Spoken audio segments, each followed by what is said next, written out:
चुनाव का शोर थमने का नाम नहीं ले रहा है। सभी दिग्गजों की किस्मत ईवीएम मशीन में कैद हो चुकी है। अब इंतजार है तो बस फाइनल रिजल्ट का।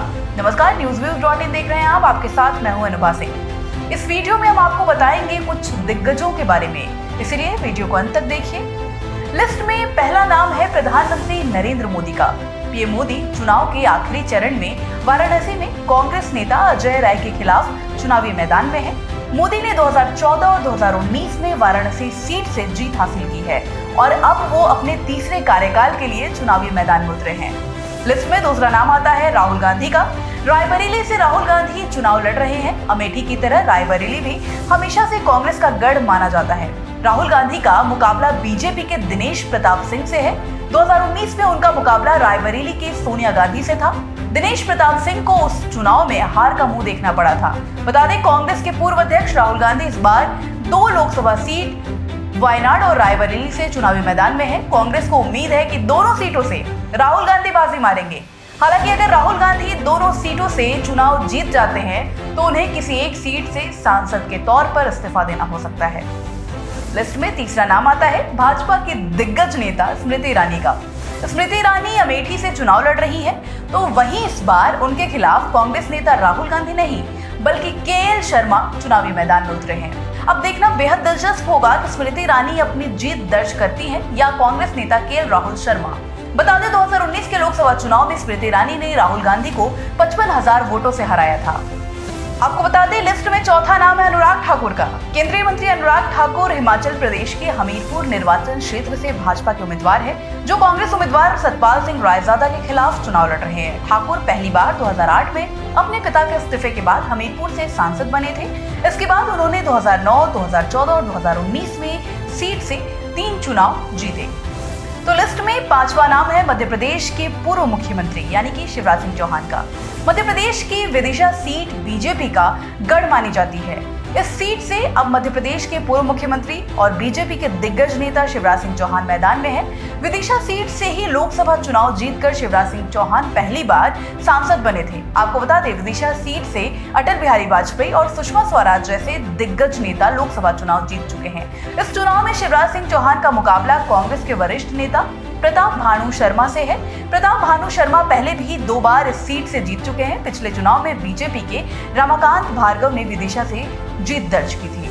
इस लिस्ट में छठा नाम है ज्योतिरादित्य सिंधिया का, जो कि काफी मशहूर है। मध्य प्रदेश की गुना सीट से सिंधिया चुनावी मैदान में है।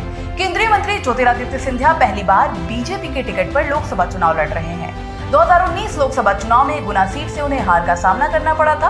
उस वक्त कांग्रेस में कभी उनके करीबी रहे केपी यादव भारतीय जनता पार्टी में चले गए थे। उन्होंने गुना सीट पर ज्योतिरादित्य सिंधिया के खिलाफ चुनाव लड़ा और जीत दर्ज की थी और उनका मुकाबला है राव यादवेंद्र सिंह यादव से, जिन्होंने पाला बदलकर कांग्रेस का दामन थामा है। सातवां नाम आता है दिग्विजय सिंह का। मध्य प्रदेश की राजगढ़ लोकसभा सीट से कांग्रेस के वरिष्ठ नेता है। इस बार चुनावी मैदान में है। साल 1994 में इस सीट को छोड़ने के बाद अब 32 साल बाद दिग्विजय सिंह इस सीट पर वापसी कर रहे हैं। राजगढ़ सीट पर कड़ा मुकाबला है। दिग्विजय सिंह को टक्कर दे रहे हैं बीजेपी के रोडमल नागर, जो कि इस सीट से मौजूदा सांसद हैं। पिछली बार नागर 4 लाख से ज्यादा वोटों से जीत हासिल किए थे। 8वां नंबर आता है बॉलीवुड एक्ट्रेस कंगना रनौत का।